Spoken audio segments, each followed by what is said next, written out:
Hola, ¿qué tal? Mi nombre es Alexis León y si eres nuevo en este canal, soy un profesor de Humanidades y Psicología en la isla de Puerto Rico. Y hoy vamos a hablar por fin de un tema que les debía hace mucho tiempo y es del ataque holandés, la batalla de San Juan se le puede llamar también, el ataque de Balduino Enrico, el ataque de los holandeses o hasta el ataque de 1625. Todos ellos hablan de lo mismo. Bien importante, hay dos formas de escuchar este podcast, hay dos formas de escuchar este material. O estás aquí en YouTube, que te pido que te suscribas y prendas la campanita, eso es bien importante, y le des like al video, me comentes si quieres. Si lo estás escuchando en Spotify o lo quieres escuchar en Spotify, vas a buscar Agnesio, A-G-N, Agnesio Podcast. Lo puedes buscar, es una comunidad de mucha gente que nos gustan las humanidades y la filosofía, Sudamérica, España, Centroamérica y todo lo demás. Y ahí estoy subiendo estos podcasts de historia de Puerto Rico también, así que hay dos formas de conseguirlo. El episodio de hoy es un episodio que a mí me gusta mucho tocar en las clases de historia de Puerto Rico. El ataque holandés es de mis procesos o de mis periodos favoritos. Y tengo unos cuantos libros que les quiero enseñar. Quiero empezar primero con unos libros que tengo en físico y luego vamos a hablar de algunos que tengo en la computadora. Los que estén viendo este video en YouTube saben que voy a mirar de vez en cuando hacia abajo porque tengo algunas fotos muy interesantes que enseñarles. Miren, hay varios libros que tocar o varios libros que muestran esto. Obviamente estoy enseñando ahora mismo en el YouTube el libro de Fernando Picó. No sé si lo podamos ahí. Ahora sí, mucho mejor. Fernando Picó, Historia General de Puerto Rico. Es un libro básicamente recomendado, yo diría altamente necesario para estudiar la historia de Puerto Rico. Es el libro clásico de historia de Puerto Rico, un libro bastante bueno y bastante fácil de leer. Así que este libro es una de las fuentes con la que contamos en este episodio, que espero que no sea muy largo, a menos que tenga que dividirlo en dos partes. Obviamente, Francisco Escarano, Puerto Rico, 5 siglos de historia, perdón. Es un libro que se consigue bastante, se usa mucho en colegios de Puerto Rico y en universidades y fuera de Puerto Rico. El autor es puertorriqueño, enseña creo que en la Universidad de Madison en Wisconsin. Es un muy buen libro, bastante actualizado y las fuentes se van actualizando cada día más. También voy a utilizar un libro que voy a mencionar a la mitad del episodio, Puerto Rico y la lucha por la hegemonía del Caribe, de Arturo Morales Carrión. Se consigue también en Amazon. Todos los que he dicho se consiguen en internet también para comprarlo y se envían por correo. Este librito finito, pero es bien importante, voy a explicar ya mismo por qué. Y por último, en físico, el que siempre he recomendado en mi canal de YouTube, un profesor mío, yo sé que no se ve mucho por la luz, Armando J. Martí Carvajal, Ensayo sobre las Islas Boriquén, y San Juan de Puerto Rico. Un libro muy bueno, un libro corto, una colección de ensayos, pero todos ellos con fuentes primarias y todos ellos básicamente como que enfocados en esos primeros siglos de historia de Puerto Rico, que la gente dice que no hay fuentes, pues sí, hay fuentes. Y el profesor, el doctor en historia y profesor Armando Martí Carvajal es uno de los que se ha encargado de rescatarlas. Y por último, para aquellos que les gustan las fuentes, este librito que acaba de salir no es tan reciente, pero está muy bueno. Se llama 1625, Diario del Ataque Holandés, de Manuel Minero González. Es un libro que se consigue en Amazon. Es un libro muy bueno. Tuve la oportunidad de hojearlo. No lo he terminado de leer, pero está muy bueno. Está muy bien fundamentado. Tiene muchas fuentes primarias. Así que es un libro bastante bueno para tocar sobre todo este periodo histórico del 1625. Ok, vamos a hablar un poco acerca de esto, de la batalla de San Juan 1625. Tienen que saber dos cosas o tres cosas antes de empezar a hablar sobre esto que vamos a hablar de la batalla de San Juan. Miren, la batalla de San Juan o el ataque holandés a Puerto Rico no se da en la nada, no se da único en la nada. Es parte de una serie de ataques que Holanda va a hacer en contra de España. Recuerden que España, por ser el dueño en ese momento de la mayoría de las posesiones en América, tenía enemigos y los enemigos querían esas posesiones de España. No solamente Holanda, Francia va a estar por ahí, Inglaterra ya lo vimos con Francis Drake y Clifford, el conde de Cumberland. Pues Holanda se va a sumar a esta gente que quieren hacer ataques para minimizar o debilitar al Imperio Español. Entonces, esta batalla que va a empezar realmente, o estas relaciones, podríamos decir militares o relaciones de guerra, estos procesos de guerra van a empezar desde 1621, 1622, ahí en adelante. Y van a suceder porque se rompieron unas negociaciones de paz que habían existido en España y estos países, Francia, Holanda y los demás.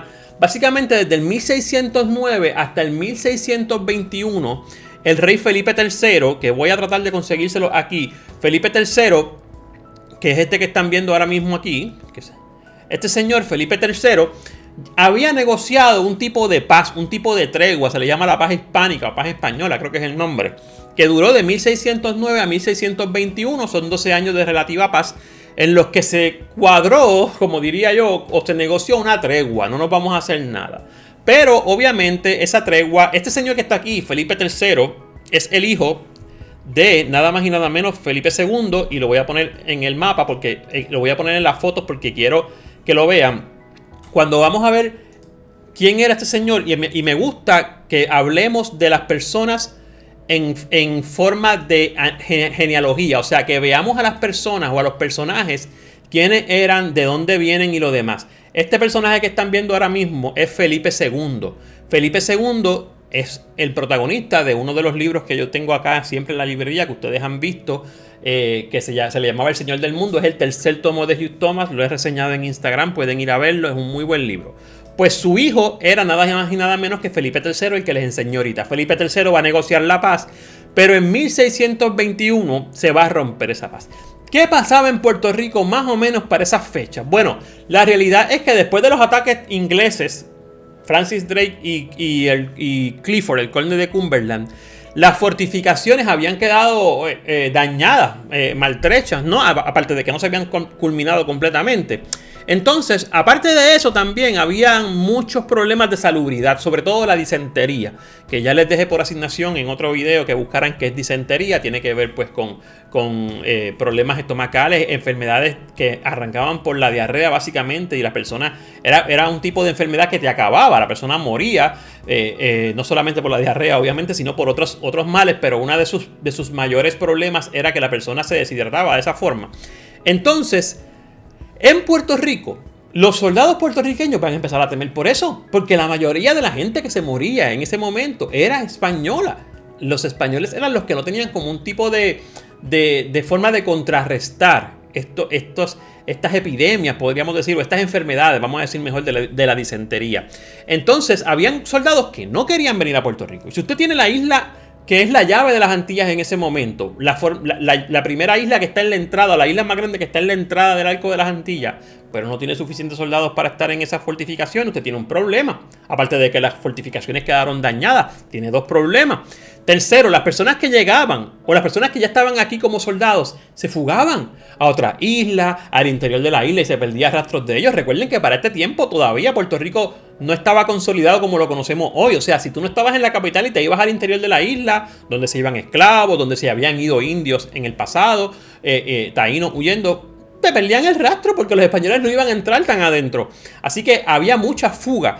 Hay una fuente de todos estos libros que le he enseñado y algunos más que dicen que para este tiempo habían de 300 a 400 soldados en el Morro y se registraron fugas de 26, 30 personas, 35 personas, que cuando tú vienes a ver es un 10% de la población de soldados que se está fugando. O sea, es un problema bien, pero bien grande. Ante esto, el gobierno español va a decidir empezar a refortificar la ciudad. O sea, a arreglar lo que se había dañado con los ataques anteriores y también a de alguna manera hacer o terminar la obra. Para esto obviamente hace falta mano esclava y hace falta mover la economía.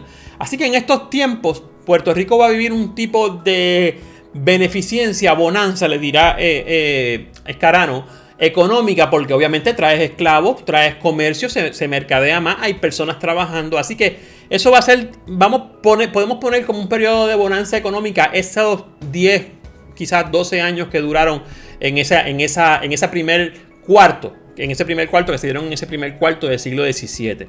Es bien importante saber que para ese tiempo también vinieron más barcos de los que habían llegado hasta ese momento a Puerto Rico. Recordemos que en los primeros años de la conquista, tan pronto se descubre o se conquista México y Sudamérica, el Caribe pierde importancia, porque hay otras, por lo menos importancia económica, ¿no? Porque hay otros lugares en América, en esos nuevos lugares conquistados donde hay más recursos. Entonces, ¿qué pasa?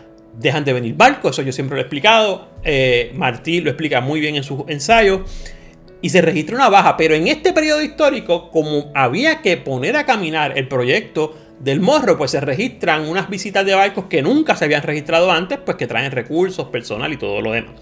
Para el 1614-1615 ya básicamente estaba terminado el Morro. Voy a colocar unas fotos del Morro aquí. Ya básicamente estaba terminado el Morro y Digo, obviamente ahí está como lo conocemos hoy día con todas sus partes completas. En ese tiempo no estaba así mismo como está hoy, pero ese Castillo del Morro, Castillo San Felipe del Morro, San Jerónimo también que está al otro lado, son fortificaciones muy pero muy importantes en la historia de Puerto Rico. Entonces, ¿qué va a pasar? En ese periodo de paz que se vivió hasta el 21, cuando ya pasa el 21, que se rompe esa paz por algunos asuntos que no voy a mencionar aquí, eso está en la historia de España, ya Holanda era un monstruo en los mares, conocía los mares. Y había un concepto dentro de todos los otros personajes o países en Europa que se llamaba Mar Liberum. Mare Liberum, que es el latín para el mar libre, el mar para todo el mundo, que está muy explicado en este libro de Arturo Morales Carrión, Puerto Rico y la lucha por la hegemonía del Caribe. Lo que presenta es que ellos pensaban que el mar era para todo el mundo, no respetaban las ordenanzas aquellas que se habían dividido entre Portugal y España. No, el mar es para todo el mundo, podemos navegar. Holanda va a ser uno de esos titanes que se van a convertir en unos expertos en el mar y van a empezar a contrabandear con países en el Caribe. De hecho, va a llegar un momento que van a sobrepasarle a los ingleses en esta cuestión del contrabando. Así que Holanda no va a estar tan atrás como mucha gente piensa, y de hecho ya a principios del siglo XVII, como dije, superaban a los ingleses con esta cuestión del Mar Liberum y todo. En el 1621 ellos deciden entrar de lleno y hacer un plan para llegar a Brasil. Entonces, cuando deciden atacar Brasil, logran dominarlo por un tiempo, pero lo pierden rápido, regresan a Holanda y más adelante esta compañía, que ahora mismo se me escapa el nombre, pero una compañía holandesa de las Indias, creo que era occidentales, decide probar una segunda vez con Holanda, una segunda vez con Brasil, pero hay dos planes, porque si ya volvemos a pelear con España, España tiene posesiones en el Caribe, España tiene la posesión de Puerto Rico, que es la llave de las Antillas. Ya sabemos que lo había atacado Cumberland, lo había atacado Francis Drake. Esas noticias se habían regado por todo el mundo, aunque no hubiera Instagram, ni Twitter, ni Facebook. Como quiera se regaban en ese momento. Holanda decide, vamos a mandar a un señor que se llama Balduino Enrico con dos misiones. Reconquistar o retomar Brasil, como lo habíamos hecho anteriormente, que nos los quitaron. Y Puerto Rico también. Balduino Enrico arranca para Brasil, llega muy tarde, no puede hacer nada y decide moverse entonces con la flota básicamente igual que la tenía, porque no perdió casi nada en Brasil, hacia Puerto Rico, hacia las aguas de Puerto Rico. Y el 25 de septiembre llegan a las áreas de Puerto Rico, a las aguas de Puerto Rico. Y lo interesante es que obviamente los soldados españoles en Puerto Rico estaban pendientes de los puntos de entrada más importantes que habían seguido los anteriores conquistadores y todo lo demás, o sea, los anteriores atacantes, perdón, como Francis Drake, como Cumberland, y deciden apostar personas en esos lugares. Pero interesantemente, Balduino Enrico va a entrar como Pedro por su casa, como dice el dicho. O sea, literalmente él entró por la bahía de San Juan. Si pueden ver aquí, están viendo la foto, esta parte del Morro, que es donde está la fortificación del Morro que estábamos viendo en la foto. Él entró por aquí como si nada, y de hecho logró entrar básicamente sin que le hundieran barcos. Las bajas fueron mínimas y llega hasta lo que conocemos en Puerto Rico como La Puntilla. Cuando usted vuelva a visitar el Viejo San Juan, ese paseo de la Princesa, ese estacionamiento de La Puntilla, por ahí entraron esos holandeses y se quedaron con la capital. Y los españoles van a decidir apertrecharse en el Morro. Van a decidir meterse al Morro y defenderse ahí por varias razones. Primero, el Morro era bastante seguro. Para entrar al Morro, obviamente había que pasar o destruir esas paredes tan grandes. Pero número dos, los españoles sabían que eventualmente iba a llegar ayuda española, no necesariamente ayuda holandesa, porque España dominaba en ese tiempo las fuerzas militares marítimas. Entonces ellos dicen, vamos a meternos aquí, ¿qué puede pasar? Que ellos no van a pasar el Morro, defendemos el Morro hasta que lleguen más españoles. Ante esa realidad y ante la gente que huyó, porque hubo mucha gente que vivía en la capital que huyó hacia el centro de la isla, porque no se iban a quedar ahí esperando el ataque holandés. Este señor Balduino Enrico le exige al gobernador de ese momento, que se llamaba Juan de Haro, le exige que rinda la isla, que la rinda, o sea, que abdique, que rinda el gobierno y se lo entregue a esta gente, a los holandeses, al gobierno holandés, en este caso representado por Balduino Enrico. Bien interesante es que Juan de Haro no lo va a hacer. se va a quedar apertrechado, se va a quedar encerrado en el morro esperando, obviamente, que venga ayuda, como dije anteriormente. Un personaje muy importante de la historia que está en estos 4 libros y también está en el libro que enseñé de internet es Juan de Amezquita. Juan de Amezquita es llamémosle un general, un capitán del ejército español que es enviado a inutilizar unas rutas de provisiones y unas armas de los enemigos holandeses, con la intención número 1 de que no llegaran provisiones a los holandeses y empezaran a sufrir de hambre, de sed, de falta de municiones y todo lo demás. Y número 2, bien importante, hacer que minimizaran las armas, o sea, destruir cañones holandeses, robar armas. De hecho, lograron matar hasta uno de los capitanes de Holanda, no a Balduino Enrico, obviamente, pero lograron matar a uno de los capitanes más importantes. Juan de Amezquita ha pasado a ser en la historia de Puerto Rico básicamente un héroe, porque logró eso, que ya lo habían intentado unos días antes, pero no había podido ser. Y recordemos una cosa, ellos entraron el 25 de septiembre, comenzaron a llegar. Este ataque llegó hasta el 22 de octubre. O sea, básicamente 2 meses estuvo esto encima. Esto no fue de un día para otro. Entonces, ante esa realidad, Balduino Enrico amenaza con quemar la ciudad de San Juan. Le dice a Juan de Haro, al gobernador de ese momento, si no rindes la ciudad, la voy a quemar. Juan de Haro, muy sabiamente, ha pasado a la historia, muchas veces se le critica porque fue una decisión quizás irresponsable, pero la historia se encargó de colocarlo como la respuesta o la decisión correcta. Le dice o le manda un mensaje a Enrico y le dice, quémala porque básicamente no me van a faltar maderas para reconstruirla. La cita exacta está en todos estos libros, la pueden conseguir también en las crónicas, pero de una forma como heroica, no me faltarán maderas para reconstruirla, quémala, no hay problema. Balduino Enrico, sabiendo que no tenía break, como dicen acá, que no tenía opción, dice, wow, no me van a llegar ayuda. A esta gente ya mismo le llega ayuda de su país. Toda la gente se fue para el interior o está apertrechada en el morro. Yo no tengo fuerza militar ni fuerza de armamento para entrar al morro porque me acaban de tumbar básicamente la mitad de la fuerza. No tengo rutas de provisiones. No me queda otra que quemar la ciudad. Y Balduino Enrico decide quemar la ciudad y huir. Salir el 22 de octubre. Deciden quemar la ciudad. Interesantemente, de 1625, básicamente casi 100 años después de haber sido fundada la capital en San Juan, que este año 2021 estamos celebrando 500 años de fundación de San Juan como la capital. Pues en 1625, poquito más de un siglo de haber sido fundada, estaban quemándola los holandeses porque no podían hacer más nada. Y en la quema, obviamente deciden huir. Esa huida fue un poquito más atropellada que la entrada porque ahí sí le hundieron muchos barcos. Encalló, de hecho, el primero de los barcos holandeses que logró salir o que quería salir encalla, y eso hace que se cree como un embudo y van a perder bastante la flota. En el 1625, este señor Balduino Enrico va a huir, va a irse de Puerto Rico. Eso está, como dije, explicado en este libro y en todos los demás que he enseñado. Y va a salir de Puerto Rico con una derrota. Y hay muchas cosas interesantes que aprender y sacar de este episodio y de este periodo histórico. Y es que Puerto Rico entonces se va a consolidar como esa plaza del Caribe que es impenetrable básicamente.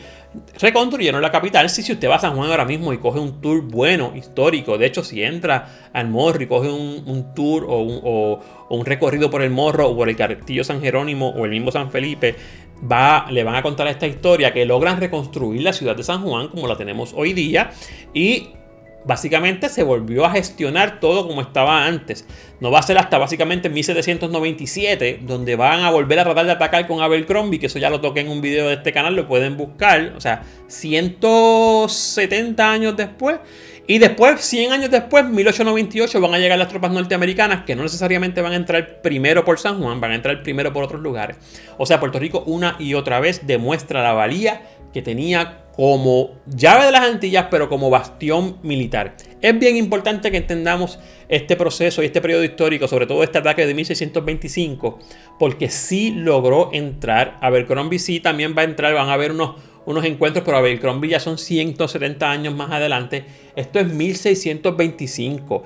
Esto es básicamente ni 200 años, es más, ni 150 años después de ese primer encuentro o el descubrimiento. Y es 25 años después del ataque de George Clifford y básicamente de Francis Drake. O sea, Puerto Rico estuvo constantemente bajo ataque. No hablemos de las otras incursiones que se dan alrededor de la isla. Para mí era bien importante grabar un video de esto. Te espero en el próximo capítulo de Historia de Puerto Rico. Espero que sigas buscando información. Hasta la próxima. Nos vemos.